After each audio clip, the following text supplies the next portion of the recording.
क्या आप जानते हैं कि जिस ब्लू बीटल को आपने इस ट्रेलर में देखा वो पहला ब्लू बीटल नहीं बल्कि तीसरा ब्लू बीटल है। ब्लू बीटल की स्कैरब की आवाज से आपको लग रहा होगा कि वो एक एआई है, पर उसकी खुद की भी एक पर्सनैलिटी है।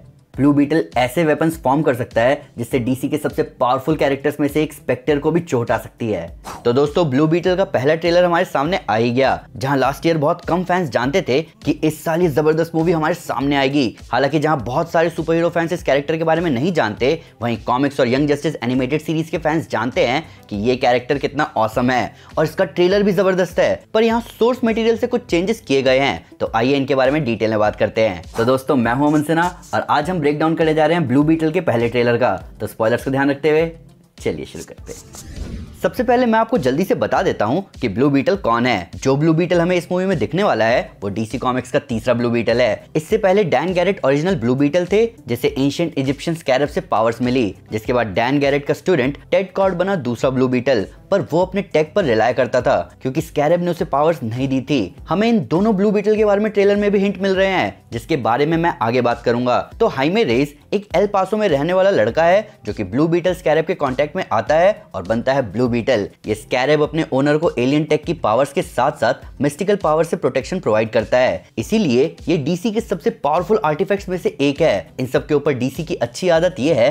कि वो ट्रेलर के एंड में ब्लू बीटल कॉमिक्स को भी प्रमोट कर रहे हैं। ऐसा ज्यादातर कॉमिक बुक मूवी मेकर्स को करना चाहिए ताकि जिन्होंने स्टोरी पर सालों पहले काम किया है उन्हें भी फायदा हो। अब आते हैं ट्रेलर पर। तो ट्रेलर की शुरुआत में हमें ऐसा लगता है कि हाइमे रेस बड़ी कोठी बंगले वाला लड़का है, लेकिन हाइमे बस यहाँ काम करता है अपनी बहन मिलाग्रो के साथ। मैं हो सकता है कि कुछ नाम गलत प्रोनाउंस कर रहा हूँ, तो उसके लिए मैं माफी चाहूंगा, मेरी मैक्सिकन थोड़ी एडवांस है। तो कॉमिक्स की ही तरह हाइमे अपने परिवार के साथ रहता है, बस यहाँ इस मूवी में सिटी का नाम बदल दिया गया है। कॉमिक्स में हाइमे एल पासो टेक्सास में रहने वाला मैक्सिकन अमेरिकन लड़का है, जबकि मूवी में डीसी की फिक्शनल सिटी पाल्मेरा सिटी को दिखाया जा रहा है। ये रीसेंट चेंजेस कॉमिक्स में भी हुए हैं, जहाँ ऐसा लग रहा है कि इस मूवी की स्टोरी ली गई है Blue Beetle Graduation Day comics से। तो पाल्मेरा सिटी हमारी सोच से भी ज्यादा एडवांस लग रही है। इन सब के ऊपर क्या ऐसा मुझे ही लग रहा है कि डीसी मूवीज में टेक ज्यादा कलरफुल और एडवांस हो गया है पहले से। हमें पिछले साल ब्लैक एडम मूवी में भी इंटर गैंग दिखाया गया न्यू गॉड्स के टेक के साथ। यहाँ भी सिटी की लाइट्स अलग ही इफेक्ट डाल रही है आसपास। तो पाल्मेरा सिटी में हमारा हीरो हाइमे अपने आप को फंसा हुआ फील कर रहा है, जबकि उसकी बहन कह रही है कि तूने आज तक कभी हार नहीं मानी, तो हाइमे है। अब मिलाग्रो का ऐसा कहने का मतलब ये है कि हाइमे पढ़ाई में अच्छा है और वो एक जिम्मेदार लड़का है जो कि अपनी फैमिली के लिए बहुत कुछ करना चाहता है। इसलिए जब वो जॉब अप्लाई या शायद इंटर्नशिप के लिए जा रहा है तो उसकी पूरी फैमिली उसे चीयर कर रही है। ये बहुत अच्छी बात है। हाइमे की फैमिली में है उसके माता पिता, दादी और उसके अंकल रूडी। अब यहाँ हम इस शॉट में देख सकते हैं कॉर्ड लिखा हुआ इस बिल्डिंग पर। जी हाँ, ये है कॉर्ड इंडस्ट्रीज, जो कि बिलोंग करती है दूसरे ब्लू बीटल टेड कॉर्ड को, जिनके मरने के बाद ही हाइमे ब्लू बीटल बनता है। प्लस यहाँ दिखने वाली ये लड़की जो कि मूवी में हाइमे की लव इंटरेस्ट भी है, वो बेटी है टेड कॉर्ड की। और अभी हमें और भी कॉर्ड फैमिली के लोगों से मिलना है। तो ये है जेनी कॉर्ड, जो कि ट्रेलर में हाइमे को अपने पिता का स्कैरब दे रही है। अब मुझे ही ऐसा लग रहा है या यहाँ कलरफुल लाइट जरूरत से ज्यादा यूज हो रहा है। इवन हाइमे के पास बैठी लड़की के बालों पर भी रिफ्लेक्शन पड़ रहा है इस लाइट का। ज्यादा भावुक हो गए लोग आरजीबी को लेकर। अब हम यहाँ सिक्योरिटी वालों को भी देख सकते हैं, जो कि जानते हैं कि स्कैरब गायब है और इसलिए जेनी अपने पिता का स्कैरब हाइमे को दे रही है इस बिग बेली बर्गर बॉक्स में। बिग बेली बर्गर की पहले बात करें तो ये नाम आपको सुना सुना लग रहा होगा। ये एक फिक्शनल फास्ट फूड रेस्टोरेंट है जिसे फैंस कॉमिक्स के साथ साथ सीडब्ल्यू के द फ्लैश और एरो में बार बार देखते आए हैं। Even young Justice animated series और आर्कम ओरिजिन्स के फैंस को भी ये नाम सुना सुना लग रहा होगा। तो अनफॉर्चुनेटली बिग बेली बर्गर के बॉक्स में बर्गर नहीं है, बल्कि यहाँ है ब्लू बीटल स्कैरब और कुछ फ्राइज। स्कैरब के साथ फ्राइज कौन खाता है और पेप्सी कहाँ है? तो स्कैरब, जो कि पहले हाइमे और बाकी लोगों को फ्रेंडली लग रहा है, वो चिपक जाता है हाइमे से और ये ट्रांसफॉर्मेशन बहुत पेनफुल दिख रहा है। हालांकि कॉमिक्स में स्कैरब हाइमे की फैमिली के सामने उससे नहीं जुड़ता, बल्कि वो उसकी बॉडी से जुड़ता है जब वो सो रहा था। तो स्कैरब का टेक्नोलॉजिकल नेचर हमें यहाँ हाइमे से जुड़ने की स्ट्रगल के साथ दिख रहा है। हालांकि ट्रांसफॉर्मेशन अभी जितना घिनौना दिख रहा है उतना आगे इतना घिनौना नहीं होगा। बेसिकली अभी स्कैरब हाइमे के साथ जुड़ने के बाद अपनी मर्जी चला रहा है, वो हाइमे के ब्रेन पैटर्न रीड कर रहा है और उसकी बॉडी पर कंट्रोल बना रहा है अपने हिसाब से। इवन यहाँ स्कैरब की लैंग्वेज भी अलग होगी, जिसे हम देख सकते हैं इस HUD जैसे डिस्प्ले में। अब मुझे यहाँ एक छोटी सी प्रॉब्लम दिख रही है। ट्रेलर में स्कैरब एक AI की तरह बात कर रहा है हाइमे से, जबकि स्कैरब कोई AI नहीं बल्कि उसकी खुद की पर्सनैलिटी है, जिसका समय के साथ साथ तालमेल बैठता है हाइमे के साथ, जैसे वेनम सिम्बायोट का तालमेल बैठा था एडी ब्रॉक के साथ। इवन हाइमे और स्कैरब, जिसका असली नाम है खाजिदा, वो पहले एक दूसरे से सहमति नहीं रखते थे, मेनली इसलिए क्योंकि स्कैरब के सजेशन हमेशा वायलेंट होते थे, पर बाद में ये दोनों दोस्त बन जाते हैं। लेकिन यहाँ ऐसा लग रहा है कि आगे जाकर स्कैरब हाइमे के सूट के एआई की तरह काम करेगा। इस मामले में यंग जस्टिस एनिमेटेड सीरीज में स्कैरब की आवाज हाइमे की आवाज देने वाले आर्टिस्ट ने दी थी अलग तरीके से, और वो तरीका ज्यादा बेहतर लग रहा था। अब ट्रेलर के इसी पार्ट में हमें पूरा सूटअप दिखा ब्लू बीटल का। इस सूटअप से जुड़ी अच्छी बात यह है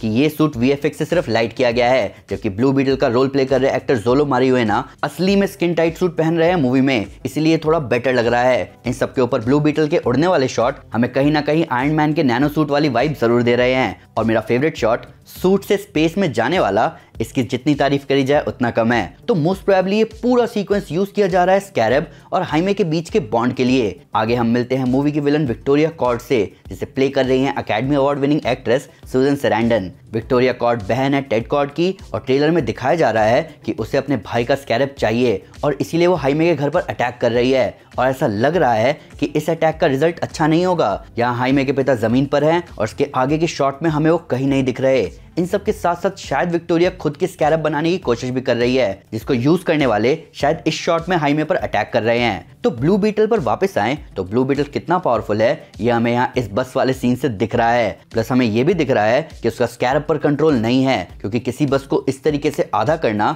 मतलब अंदर के लोगों की जान जाना है। वो तो किस्मत की बात है कि बस में भीड़ नहीं है और सभी लोग बैठे हुए हैं। ट्रेलर में दिखने वाले सूट फाउंड वेपन्स बहुत ज्यादा औसम लग रहे हैं, खासकर लास्ट में दिखने वाला ब्लेड, जिसे पक्का हाइमे के नर्ड माइंड ने फॉर्म किया है और वो बहुत कूल लग रहा है।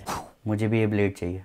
आगे हम देखते हैं हाइमे की फैमिली के लोगों को जेनी के साथ किसी लैब में जाते हुए। ये लैब दूसरे ब्लू बीटल टेड कॉर्ड की लैब है, जो कि मोस्ट प्रोबेबली इस ब्लू बीटल बग के अंदर है, जहां हाइमे की फैमिली वाले इन बड़े वेपन्स के साथ बैठे हैं। आगे के शॉट में हम बाकी लोगों को वेपन्स यूज करते हुए देख सकते हैं। प्लस इस शॉट में हमें पिछले दोनों ब्लू बीटल के सूट भी दिख रहे हैं। लेफ्ट वाला सूट बिलोंग करता है original Blue Beetle Dan Garrett को, जबकि राइट वाला सूट बिलोंग करता है टेड कॉर्ड को। आगे की शॉट देखकर ऐसा लग रहा है कि हाइमे की फैमिली कहीं अटैक करने जा रही है। अब ये जगह देखने में कोई पुराना टेंपल लग रहा है, जहां मोस्ट प्रोबेबली ब्लू बीटल से जुड़ा कोई आर्टिफैक्ट रखा है, जिसे हाइमे बचाने की कोशिश कर रहा है। ट्रेलर के लास्ट में हाइमे टेड कॉर्ड के गैजेट्स को बैटमैन के गैजेट से कंपेयर कर रहा है, जिसे उसके अंकल कह रहे हैं कि बैटमैन एक तानाशाह था। ये बहुत फनी है, खासकर इस फैक्ट के साथ कि बैटमैन तानाशाही के ठीक खिलाफ है। हमें ट्रेलर में एक ओरिजिनल ब्लू बीटल विलन भी दिखता है। यह है कैरापैक्स द इंडिस्ट्रक्टिबल मैन। ये सारे के सारे ब्लू बीटल का दुश्मन रह चुका है, जो कि एक रोबोट को टच करने के बाद अपने माइंड को उसमें ट्रांसफर करवा लेता है। ब्रेकडाउन खत्म करने से पहले मैं आपको कुछ जबरदस्त ब्लू बीटल फैक्ट्स बताना चाहूंगा, जो कि आपको बताएंगे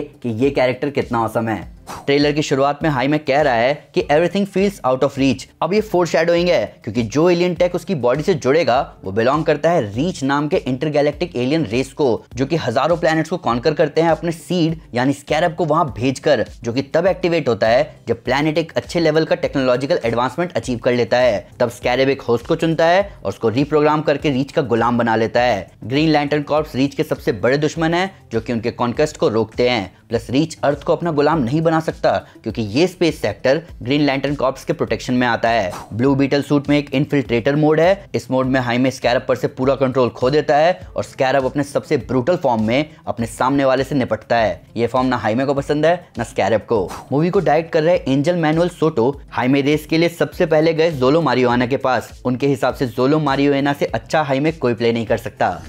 तो दोस्तों ये था ब्रेकडाउन ब्लू बीटल के ऑफिशियल ट्रेलर का। मैं आपको यंग जस्टिस एनिमेटेड सीरीज भी रेकमेंड करना चाहूंगा, जिसका season 2 Young Justice Invasion Blue Beetle और रीच के बारे में था। ये बहुत परफेक्ट टाइम था डीसी के अपने यूनिवर्स पर कैपिटलाइज करने का, पर क्या कह सकते हैं, टाइमिंग ही कुछ ऐसी है। ब्लू बीटल मूवी रिलीज होगी 18 अगस्त को, पर फिर भी अगर उससे कोई डिटेल मिस हो गई हो या आपको कोई नया फैक्ट इस वीडियो से रिलेटेड, तो प्लीज हमें कमेंट पे जरूर बताएं या हमारे सोशल मीडिया हैंडल पर हमारे साथ शेयर करें। हम हर जगह हैं। तो दोस्तों अगर आप डीसी के बारे में डिटेल नॉलेज रखना चाहते हैं तो मैं आपको हमारी इनजस्टिस गॉड्स अमंग अस कॉमिक सीरीज रेकमेंड करूंगा। साथ ही साथ अगर आपको वीडियो पसंद आए तो इस वीडियो को लाइक और शेयर जरूर करें, और ऐसे कई सारे सुपर कंटेंट के लिए हमारे चैनल को सब्सक्राइब करना ना भूलें। Thank you guys, this is Aman Sinha and you are super super. Piece.